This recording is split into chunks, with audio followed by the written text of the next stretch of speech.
on. I'm so happy to be on your first ever broadcast. Thank you for inviting me. Well, thank you, because we've had a big morning this morning with you teaching me how to use this. And so I guess I didn't really expect to be doing this afternoon. It was not on my to-do list. And so I kind of had to drop everything that I was doing when you said, so why don't we do one, today? And I'm like, oh my God, okay, yeah, sure. Yeah. Well, what kind of teacher would I be if I just gave you all the information without supporting you while you try to do it? So I feel great about it. I think it's going to be awesome. And actually, if you were the kind of teacher that just gave me a list of things to do, I'd have never read it. I'd have just closed the book and said, no, too hard. So actually seeing and getting the instructions live was just so much easier. So let's hope I don't mess it up. Yeah. Oh, you're not going to. You're already doing stellar job. I love it. We've got Get Hiroshima here. Best way to do it, just jump in. Thanks, Get Hiroshima. Awesome. So I think, Joy, it'd be really great if maybe I kind of see today as being a bit of a collaboration between what we both do and just a bit of a chat. And I titled this Cycling Friends in Japan. And I think there's some really great things in there that we can touch on as two people who have got this kind of weird shared experience with Japan and also with cycling. So how about we just start with a bit of an introduction about each other? So sounds great. I'm going to let you go first.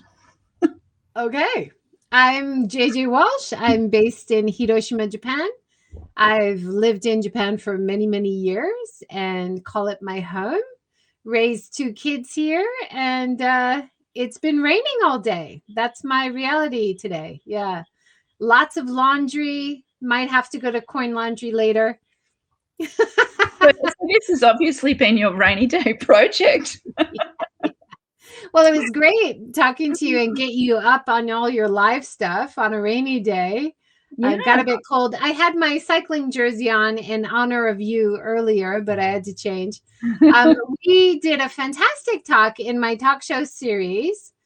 I wonder if I have a picture of the one that we did, and all about your wheel women cycling and bringing cyclists, group of women over to Japan. And I know you've got a place in Onomichi. So we've never met in person, but I feel like we've met many times as if we were in person. I feel like I know you, even though I've never met you.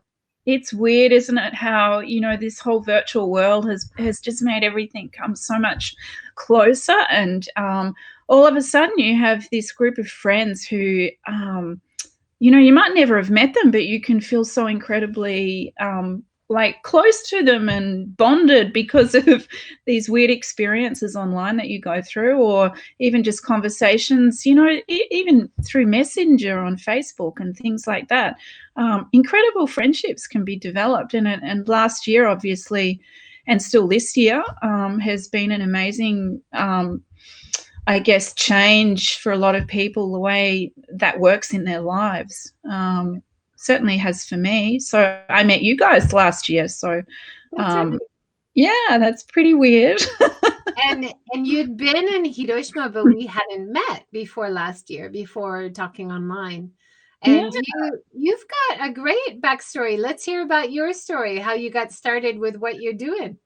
Yeah, so I spent, the best part of my adult life as a graphic designer and art director. And it was a great industry to work in, and I got to work in some amazing jobs, and I did a lot of work in the fashion field. So I guess I was in some ways the envy of a lot of my friends, because I was always at fashion shoots and,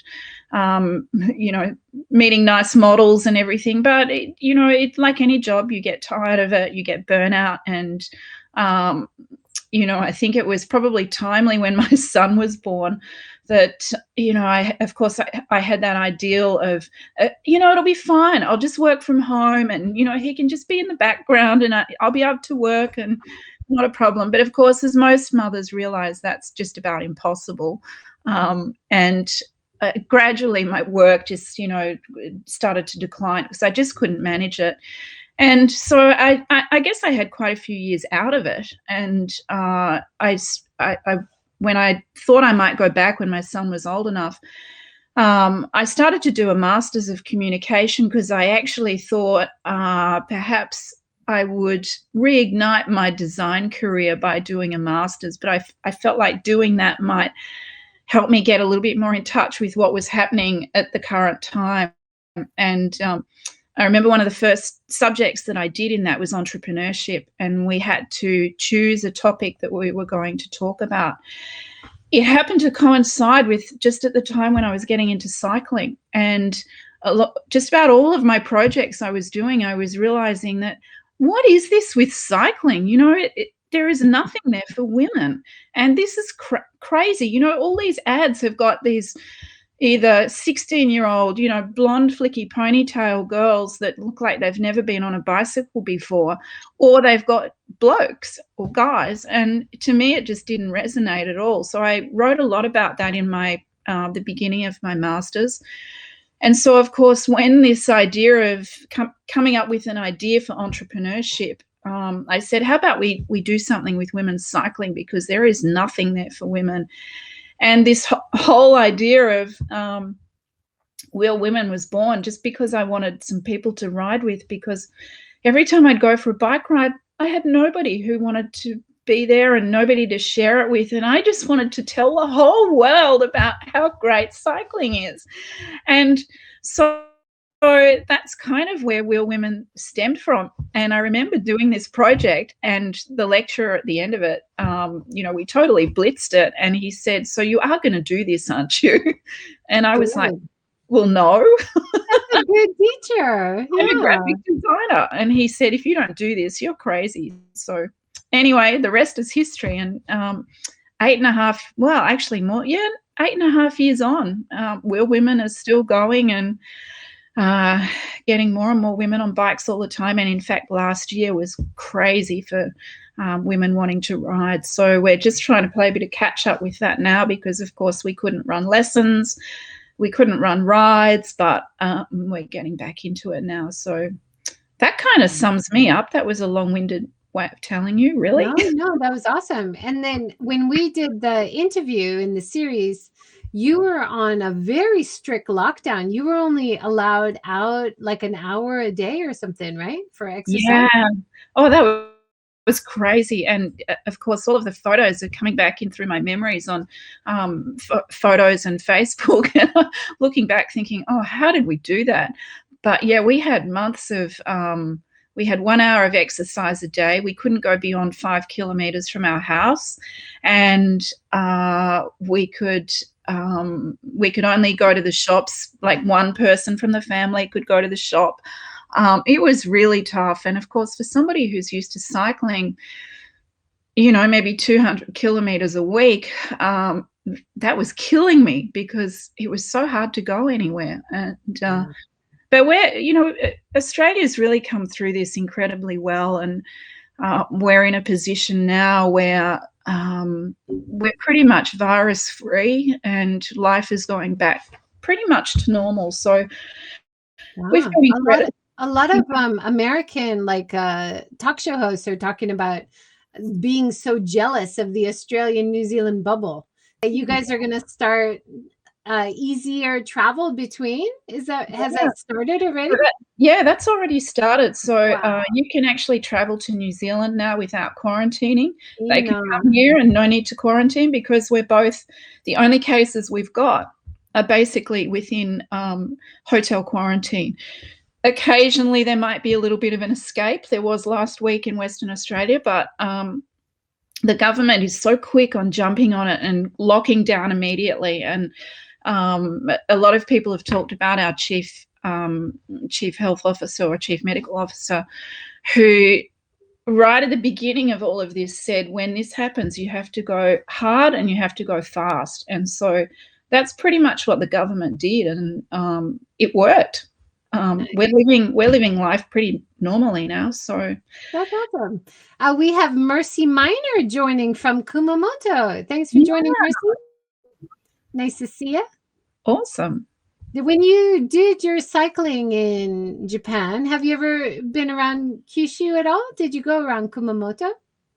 No, I have been to Kyushu, but no cycling there, unfortunately. We stayed with friends there, and we experienced a typhoon that was such an anticlimax.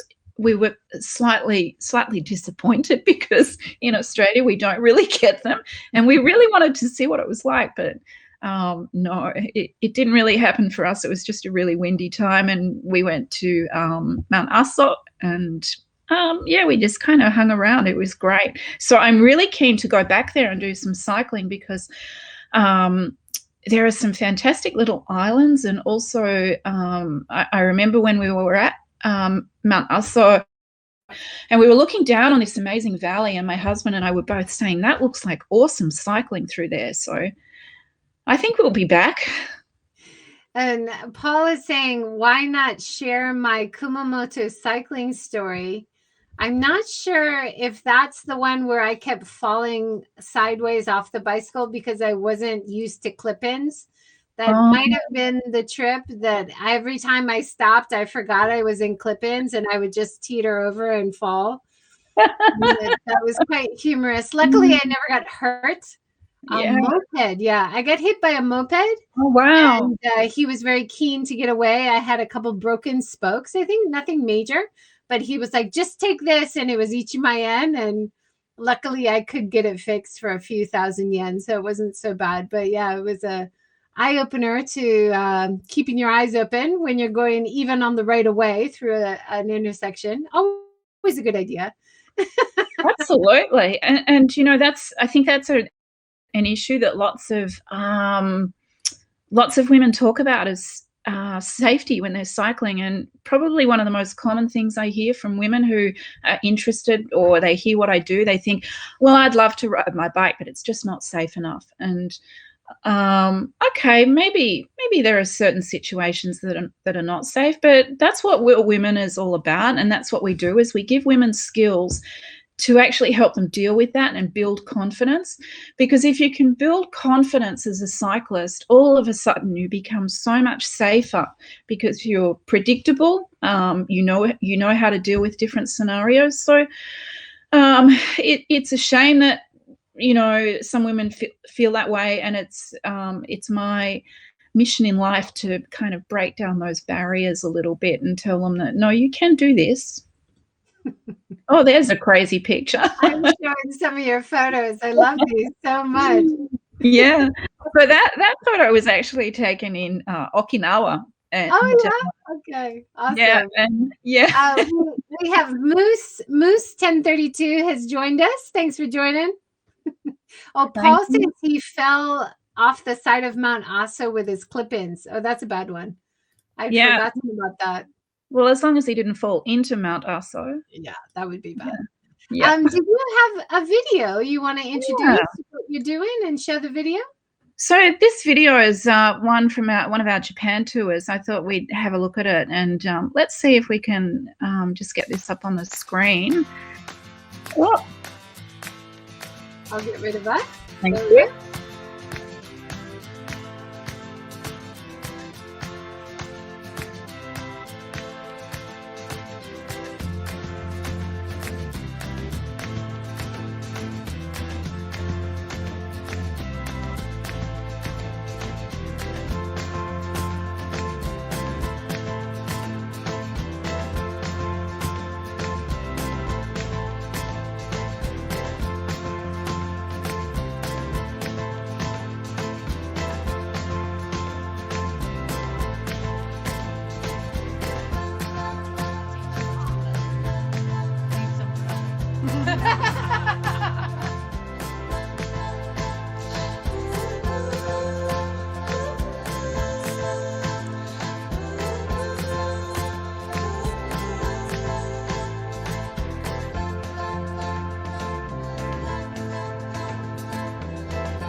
That's great, Tina.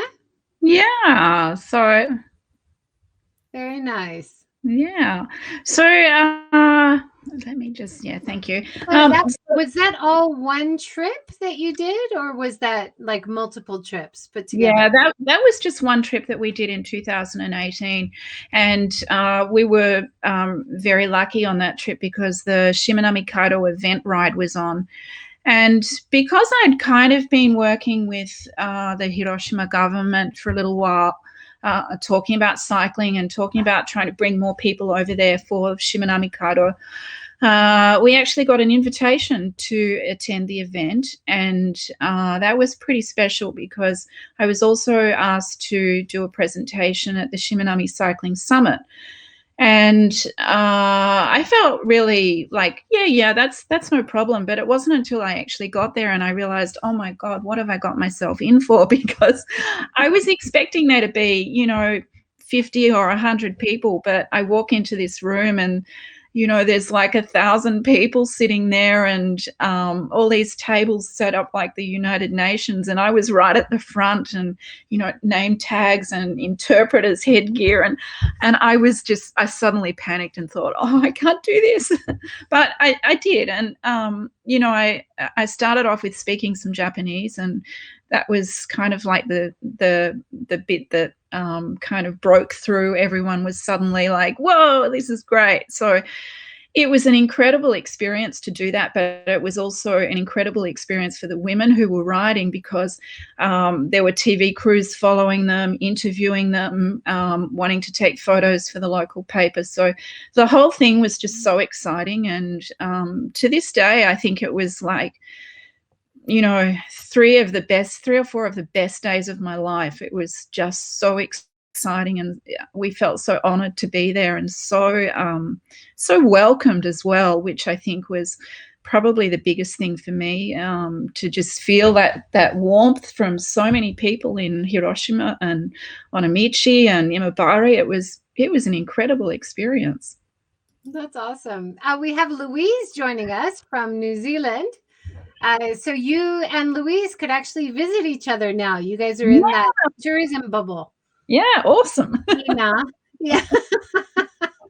I don't know Louise, but yeah, we could. Louise has been doing some great tour guiding online on Haps and Twitter and YouTube and loads of places. Yeah. We did a talk together as well. She's also been in Japan as a travel guide, so that's fun. Yeah, cool.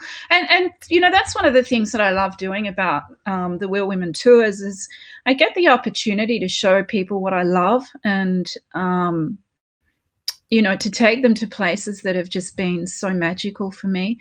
And even like looking at one of those photographs there at the bicycle temple, what a great place, what a hidden little place it is, but how exciting to go to a place where all of a sudden the bicycle is so reverent.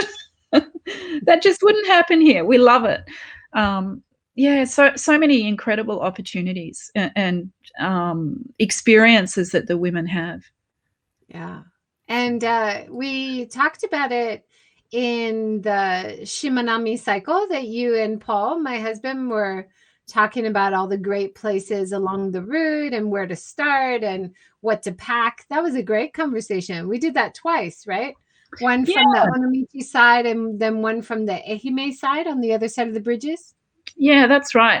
And that's part of what we do at Wheel Women too is, it's all very well to say, let's go on a tour to Japan or anywhere else. But part of what we do as a group or an organization who helps women find their way through cycling, we actually teach them how to pack, what to take, what kind of gear they need, how to pack their bike into a box if they need to, how to rebuild their bike at the other end.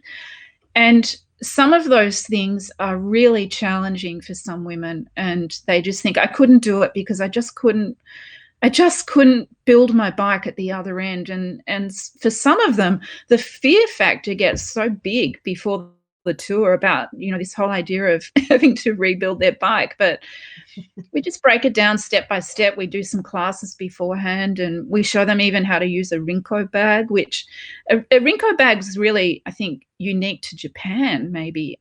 We certainly don't have them here, but for anyone watching who doesn't know what it is, when you take your bicycle on a train, there's my lovely pink bike in Onamichi. When you take your bike on a train in Japan, you have to have it packed up. So it has to be completely covered. And that often means that you have to take the wheels off and pack it all into a bag. Sometimes you have to turn your handlebars as well. And using a Rinko can be really challenging for some people. It's really not that hard, but we try and break it down, make it easy for everyone. That's great. No matter how hard you cry, they will not let you take a bicycle on a train in Japan without a bag. Yeah. And believe me, I know that from experience. I have cried and wanted to get on the train with my bicycle with 2 small children, and it didn't happen. So yeah, very strict. and even if you have the saddle poking out, sometimes they will just do that. No. Yeah. Because that happened to me, and I had to pull the saddle out and pack it in the bag, and then I was allowed to get on the train. So they're pretty strict about it. Yeah. But then I wasn't thinking clearly either. And then I realized, well, just take the train home with the kids and come back by car and put my bicycle in the back of my car. So luckily I was able to logically work it out somehow. And always right in the end. Everything was fine. Yeah. But it's funny because I think like in Hawaii, we can just put our bicycles right on the front of the bus. Or there's areas of the world where you could roll it right onto the train. So I guess I just didn't expect that it would be as strict as it was, Yeah. And that's the same here. We just roll straight onto the train with our bikes, and it's no problem. Obviously, you can't get on to certain carriages in peak hour, but generally, we just jump straight on, and it's no problem at all. No Rinko bags. Yeah. And in fact, I even tried to buy a Rinko bag here, and impossible to even find anything similar. So we had to purchase them when we got to. In fact, it was kind of a weird story, and you posted a photo. I'll see if I can just find it again, of my friend Takuma. And Takuma has been an awesome help with these tours. Here's a picture of, if I can get Takuma up. He's been an awesome help because that's him with the green sleeve. He actually runs a bike shop in Higashi Hiroshima called Good Speed, and he actually purchased a whole bunch of Rinko bags for our group. And when we arrived in Onamichi, he met us at the hotel and he handed out everyone their Rinko bags, and we all paid him on the day. So he was just fantastic to help us with that. That's awesome. Yeah. And speaking of Hiroshima, before we move to the other areas, Rekka has met me for a ride, and of course she's part of your Wheel Woman group, and fantastic cyclist. Yeah, so we've got a picture of Rika somewhere. Yeah, I just found there she is. Yeah. And Rika is another person who I have never met, but I feel like I know her and have, developed this relationship with her because of this shared love of cycling. And I actually first came across her on Instagram and saw these photos she was posting, and I thought, wow, this is so cool. And then somebody actually sent me a link to her Facebook page as well, of Lady Cyclist in Japan. And I was really taken with her because she's got such a really great sense of humor. She doesn't take herself seriously, and she just loves to get on her bike and ride and have adventure. Yeah, I love that. She is so fun to cycle with. I cycled with her and another woman from Hiroshima. We all met for a ride, and my son was there, and my son said to me, when you're with those two, you're the quiet one, Mom. Which is so unusual for him to ever see. Yeah. So, and it's one of the things I really wanted to talk about too today was, you know, we've titled this "Cycling Friends in Japan," and I think one of the things that I guess you know, we're talking about cycling all the time, and cycling, and there's a lot of emphasis about, you know, it being a sport and about it being, you know, this physical activity, but it's just so much more than that. And for me, you know, bikes have really been this incredible gateway to a whole other world that I could never have imagined. And so part of taking women to Japan on the tours was actually about showing them this whole idea that, you know, riding a bike doesn't mean that you have to be out there every day doing X amount of, you know, kilometers or X amount of speed or climbing up X amount of hills. And for some people that ticks their boxes, and that's fine. And I appreciate that, because in my early days of cycling, certainly those were the things that made me really excited, was, you know, how fast can I go? How far can I go? But I guess now that I've done some of those things and I'm older as well, you know, what excites me most of all is the adventure that awaits. And the bicycle has just been this incredible gateway to adventure. And I think women need to realize that they shouldn't be limiting their idea of cycling to just being something that, you know, is in their local neighborhood. Because, you know, once you use the bicycle for adventure and those experiences of seeing other lands and other places, the incredible people you meet as well, I think it just goes to breaking down some of the fears that perhaps some women can have about being stuck at home, or can't get out of, you know, certain relationships, or they need a break from certain jobs and all of those sorts of things.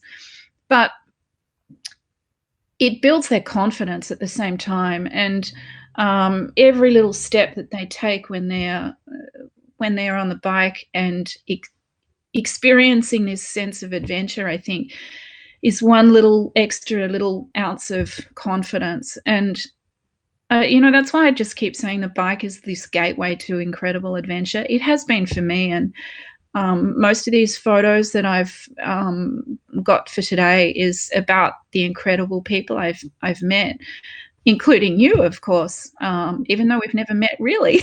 No, we've never met, but you've inspired me to get back on my bike after many years. I was doing triathlon for a long time in Japan and hadn't been on my bike. A very dusty, decent bike, but very dusty. So I got it fixed up and got out on the road. Now it's warming up and I don't have much of an excuse. Got to get out there again. Oh, you don't. Ross has joined from South Aussie land. Thanks for joining, Ross. And she gave an award. Thank you so much. And Sean says it's a family, a community, and it's a life, an amazing way to bring people together to share new experiences. Absolutely, Sean. Yeah, so Sean is one of those people who I've also met through cycling. And, you know, I'm actually going to put a photo of him up. He doesn't know that I've got this, but I stole that off his Instagram page. But, you know, Sean and I met again online, and I was captivated by his photographs of Tokushima. And at the time, he was doing lots of posts about Ride Tokushima, and he's a crazy keen cyclist. And I contacted him because I said, I really want to know more about this Tokushima and riding there. So eventually my husband and I actually went there, and we caught up with Sean. And unfortunately, it was raining on the day we caught up, so we didn't get to ride. But we've stayed in touch ever since, and I have some really long and fabulous conversations with Sean about all kinds of stuff. And our latest thing at the moment is we're talking cameras and you know, equipment and things like that. But also he has this awesome pink bike, which I am so desperate to have. But unfortunately, it needs to go in a clothes dryer. I think it needs to be shrunk a couple of sizes for it to fit me. So you've got a beautiful pink bike. What are you talking about? I do. I have a wonderful pink bike. Oh, that's awesome. Yeah. You also have the other photos from your tour. Do you want to introduce the other photos? Yeah, so I'd love to go through some of them. That one that you've just put up was that's one of our Wheel Women coaches, Susan, and meeting a couple of the girls from the Voyage cycling group. So when we go to Japan, what I do try and do is get in touch with as many of the local cyclists that I know so that we can ride with the people from Japan.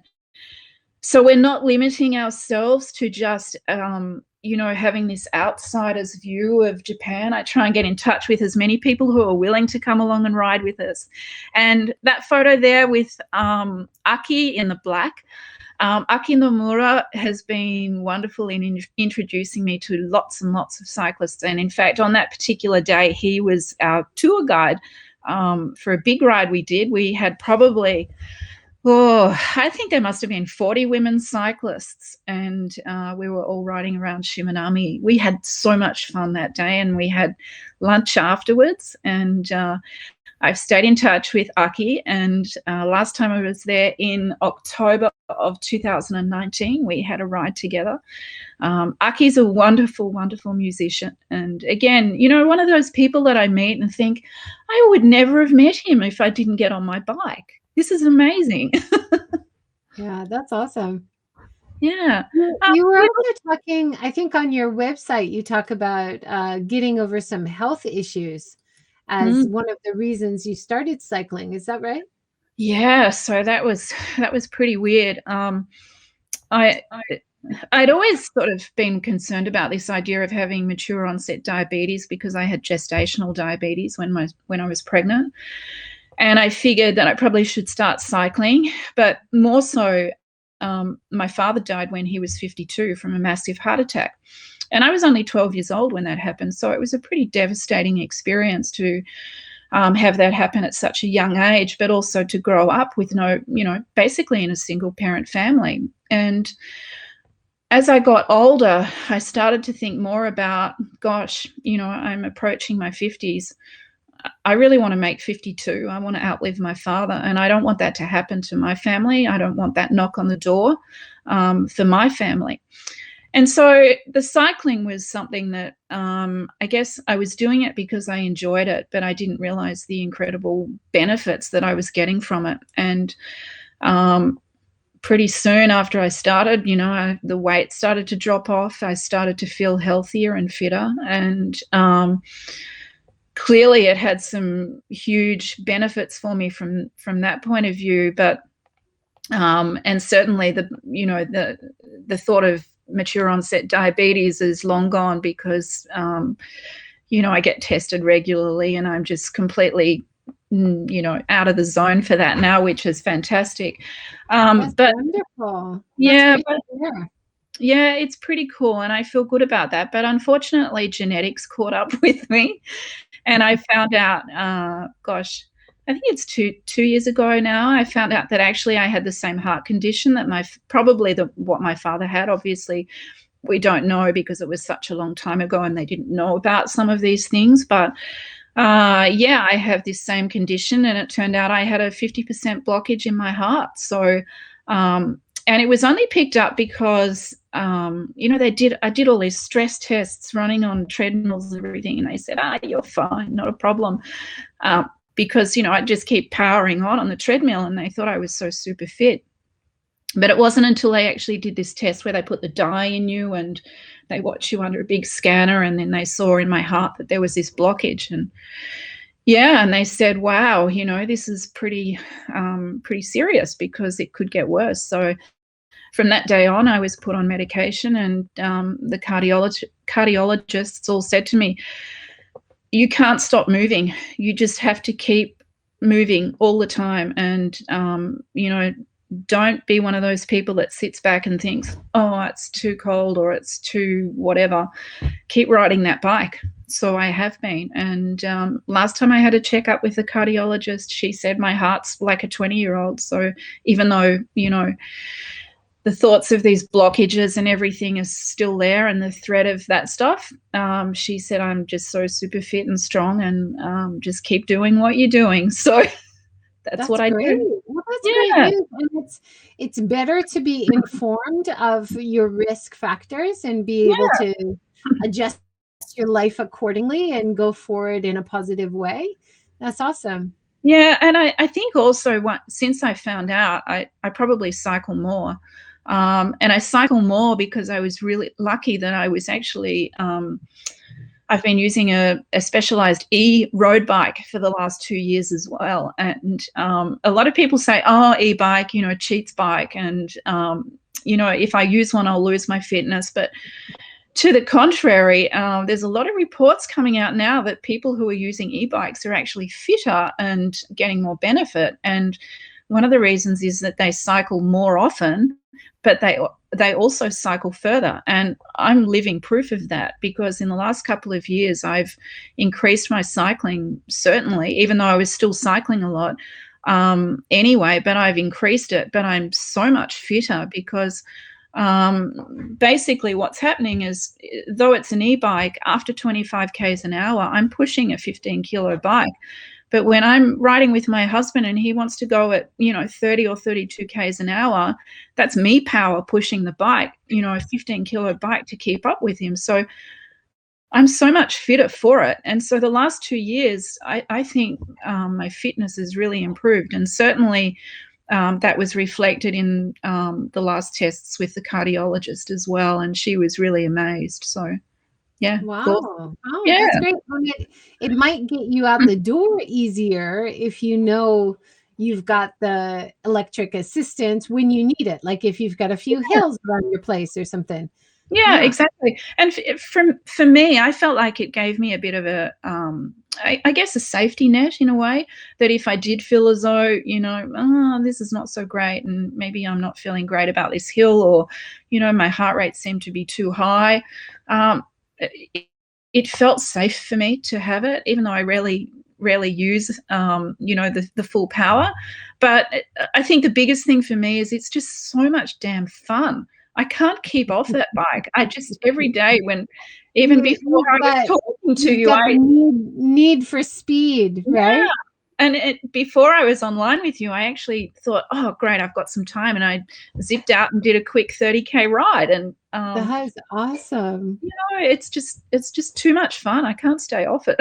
That's great. Yeah. And then you also do training inside sometimes, like if the weather's bad, right? Like when you did your great Japan video where you're speaking Japanese and riding through Melbourne as if it's the Shimanami Kaido in Japan. And I think that's how I reached out to you, because I loved the idea of not being able to be in Japan, but wanting to be in Japan so much that you found an area around your local area that kind of looked like it. And you were doing it all in Japanese, and I was so impressed. It was awesome. Yeah, that was a moment of craziness during lockdown. I think I had to do something, but having a project in such dire circumstances was actually really great. But again, it was proof of the fact that bikes lead you into all kinds of strange places, and to think that the bike has led me to start learning Japanese really seriously. It's led me to meeting all these fantastic people in Japan. It's led me to even be doing what's called monitor tours in Japan. So you go over and you might work with a government organization and you do a tour that they've set, and they ask you for feedback and to look at places, and they try and encourage you to bring more people over. So I've done some of those as well. And I would never have expected that kind of thing would happen to me just because I ride a bicycle. But strange things happen, don't they? No, it's awesome. Yeah. It has opened new roads for you. Yeah. Not only new doors, but new roads have opened. That's awesome. Yeah. So I just wanted to go back to one of these photographs. Yeah, go ahead. I'm just whizzing through trying to find where it is. Which one? I can help you. You got it? Yeah, I've got this one, and actually I'm going to put this one up too. So this is my friend Hiro, and Hiro actually lives in Hokkaido. He's often called Hiro Hokkaido, and he's a fantastic tour guide. He works as a ski instructor during winter and a cycling tour guide during summer. So, of course, he's had a pretty tough year last year because so much work has just totally faded away. But he also works as a consultant for governments as well. He's a very dear friend of mine. We talk very often. And yes, today it is his birthday. So happy birthday, Hiro. Yeah, and those photos are us in Okinawa. So I did a tour with him, and I thought tonight, we're planning just an ordinary kind of meal here, but I have some Okinawa beer in the fridge, and I'm going to drink it on his behalf. in his honor. Yeah. Is that the hat from Okinawa, you said? Yes, it is. It is, yeah. So we had an awesome time cycling around Okinawa, and it was the first time I'd been there, and I loved it so much. It's such a beautiful place. I think logistically difficult for us to get a group of people with their bikes there, but I can't wait to go back and explore a little bit more. I thought it was just so pretty. So pretty. Well, if you're flying, you could transfer at any of the major airports and straight to Okinawa airport, right? It wouldn't be too difficult. Yeah, we touched on this when we spoke with you and Paul in our talks about Shimanami. And one of the logistical issues is actually getting your bikes on the plane, because there's all kinds of restrictions depending on the airline you go with about what like size case you have. Domestic restrictions, you mean? It's international and domestic. Okay. Yeah, it's just really tricky. So, and of course, sometimes what happens is that you'll be using the international airline, but the domestic airline's baggage allowances are different, and so it all gets really tricky and difficult. But we'll work it out. We'll get there. We'll do it somehow, even if we hire bikes. Oh yeah, I mean the bike hires, they are getting better quality.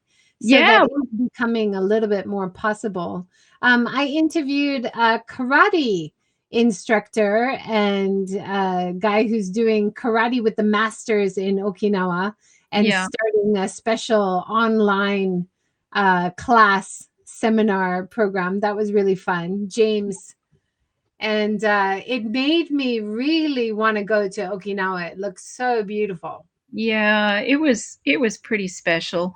And this is another picture from that same trip, riding along the beach in Okinawa. Oh, how dreamy was that?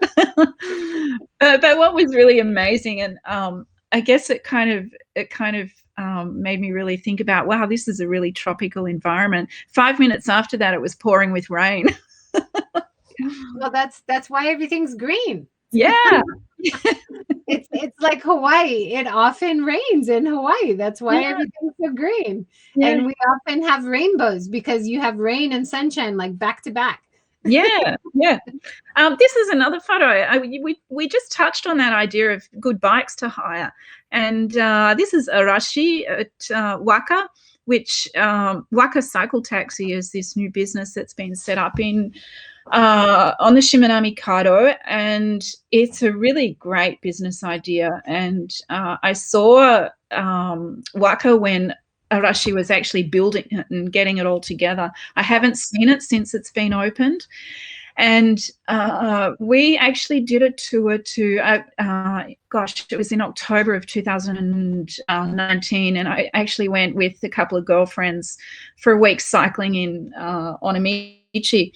And one day it was actually, we went to Rabbit Island, Okunoshima, and on the way home it got really wet and nasty. And so our friends called Waka for us. And Arashi came and picked us up in this beautiful van that was heated, and we had blankets and we had Wi-Fi, and they loaded all our bikes on. And what a great, thing. We got this lift back right to Onamichi where we needed to be. It was so fantastic. But the cool thing is that with Waka, he's now got accommodation right at the halfway point on the Shimanami Kaido, and really terrific accommodation too. Plus, cycling facilities, you can shower. There's a cafe there as well. He's got a boat that he can take you from island to island if you need to, plus a couple of cars. I did a live stream from the cafe, and we were there a couple weeks ago. It's awesome. I'd love to stay there. And some of the accommodation right near the water looks like igloos. Yeah, it's glamping, right? Glamorous camping. Yeah, and he has a fleet of, I believe he has a fleet of the specialized Creo e-bikes, which is what I ride here in Melbourne. So, and what a great opportunity for some people to actually be able to hire those sorts of bikes on the Shimanami, because they they're kind of game changers, those bikes, and particularly for some people who feel as though it might actually be a little bit beyond their reach. Being able to hire one of those bikes, wow, what a ride you'll have. Yeah, no kidding. Yeah. Ayaka has joined from Facebook. She says, hi, Tina. Hi, Joy-san. I love the way you present the images. Thanks, Ayaka. It's great to have you here. Awesome.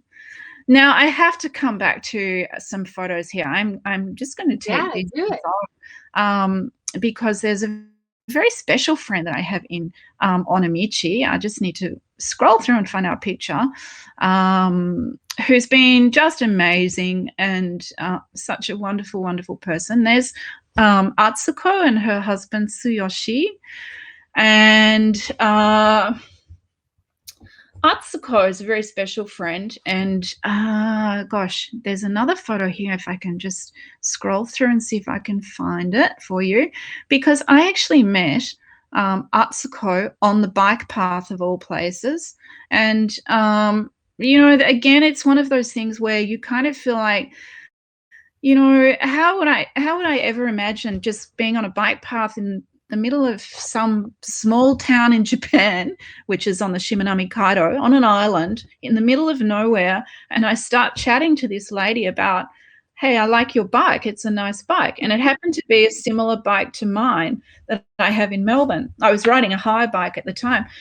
And lo and behold, she spoke a bit of English. And so we struck up this conversation, and we've been friends ever since. And now, in fact, Atsuko teaches me Japanese every week, and I have a lesson. Yeah, I have a lesson with her each week, and all we talk about is bikes and riding. So, which is fun. And that's her husband Tsuyoshi, and Tsuyoshi actually runs a bike shop in Fukuyama. And of course, because I'm a specialized ambassador here in Melbourne, his store is a specialized, they sell specialized bikes. And so it's been a really fantastic and kind of weird relationship that it was just such a fluke that we met. So Atsuko is a very dear and special friend to me. And yeah, how wonderful to meet somebody on the bike path, and we're really great friends. And you have to introduce your kit that you design it, because the designs are so awesome. Yeah, so I do design it. So I guess some things die hard, don't they? Once a designer, always a designer. So yeah, I love having the opportunity to actually design the kit for Wheel Women. And yeah, we have some pretty cool looking ones. All of the Japan kit that we wear, I design that as well. So every time we do a tour, we have a special kit that we wear for the tour.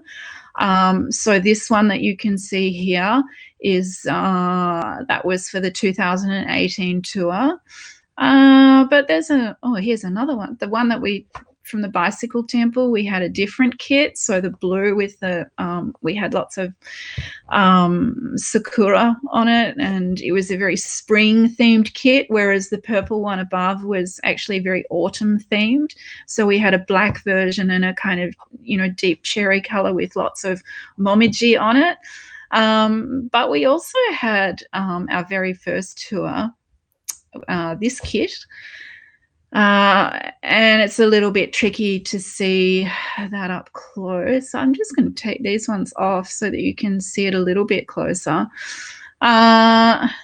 So that pale pink one we had, it was kind of what I was trying to do was represent when you look across the islands, you get this amazing kind of layering of colors and the depth of it, but that beautiful pink sky that fades into the islands, and it just kind of has this endless horizon, and I was trying to replicate a little bit of that.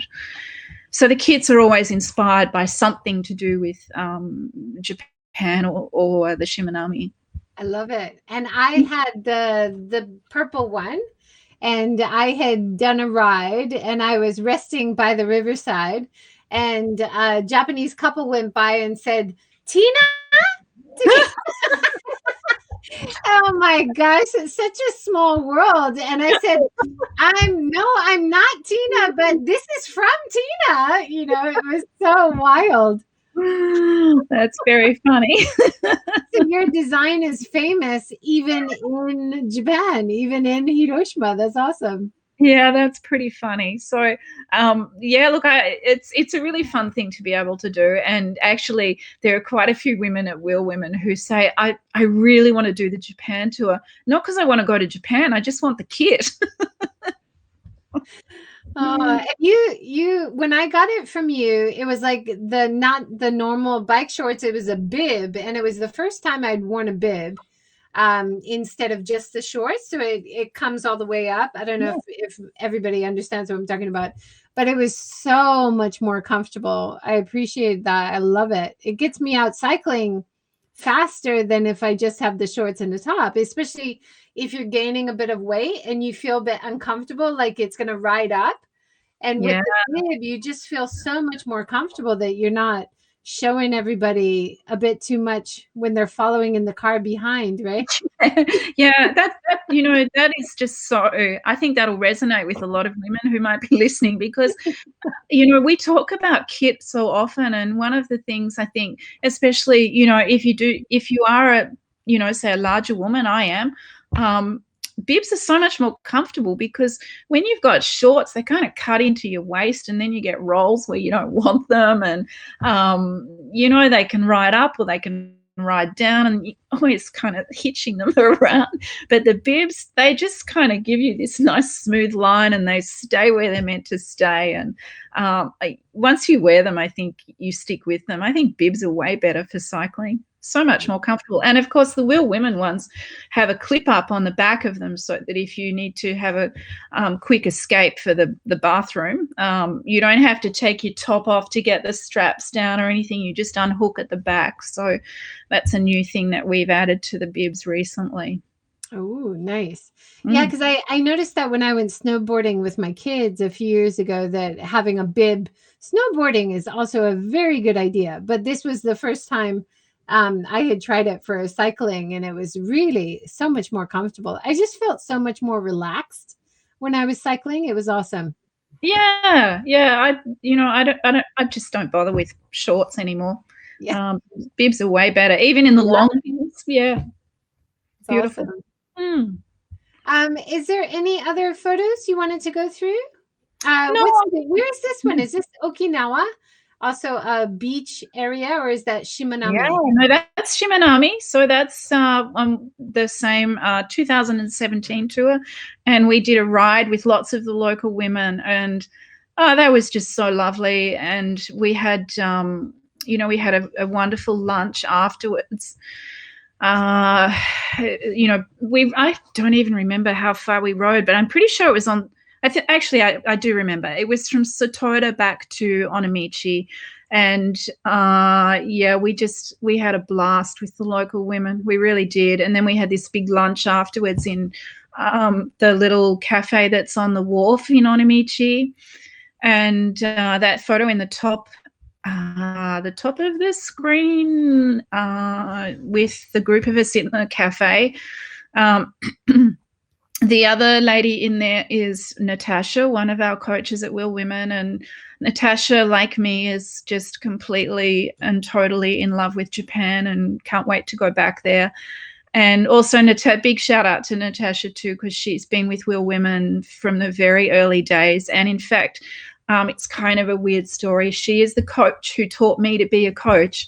And after Will Women had started and been going for a little bit, she came to me and said, I really want to work with you and I really want to coach at Will Women. And I was so honored and so flattered, because when she taught me, I thought, oh, wow. And I was looking up to her thinking, this woman knows just so much and it's awesome. And now we're great friends and we talk about Japan things all the time. And, you know, as soon as there's a Haruki Murakami book out, we're both, you know, first to the bookshop to grab it and read it. So, yeah. Well, I interviewed Nick Bradley the other day, and he wrote a book very much in the same style as Murakami. It's not the same as Murakami, but a lot of different tales in Tokyo. So you have to check that out, The Cat and the City. That was awesome. Okay. But we've only got a few minutes left. See, you were worried about talking for an hour, Tina.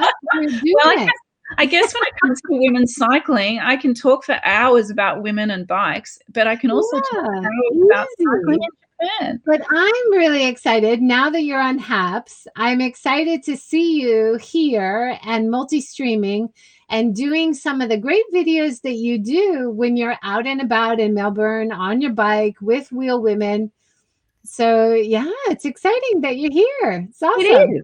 And thank you so much for helping me. And also just, you know, for staying in touch and introducing me to so many other people in Japan that I've met since I met you. It's like this kind of little world that just, you know, spreads its fingers in strange ways into different places. And it's been really awesome. And I always just love being able to talk about cycling in Japan with you and with Paul as well. So. And vice versa. You have introduced me to so many wonderful women in Melbourne who have a great Japan connection through sake or cooking or lots of things. So it's just wonderful to be able to collaborate no matter where we are. We have technology to talk across the seas. Why not use it? Yeah, absolutely. And, you know, there's such a goldmine of people in Melbourne who have something to do with Japan and these unique little businesses and cool things happening, but also, you know, some really cool stuff happening with women's cycling. And what we're doing at Wheel Women, I think, it's always exciting for me. I hope it's exciting for other people and other women. And I hope that we'll be able to present some more stuff about what we're doing and maybe have some lessons on live stream as well. Wouldn't that be fun? I think that's great, because it's so easy for people to follow along. And then if they're not getting it, they can ask questions. Yeah. You can go back and look at what they're doing and comment on how to help them. I just think it's a great way to experience and network and help each other. It's awesome. Absolutely. I agree. Let's do more of it. Yeah. Well, awesome. That was a great session. Thanks so much, Tina. Thank you so much, Joy. And that was awesome.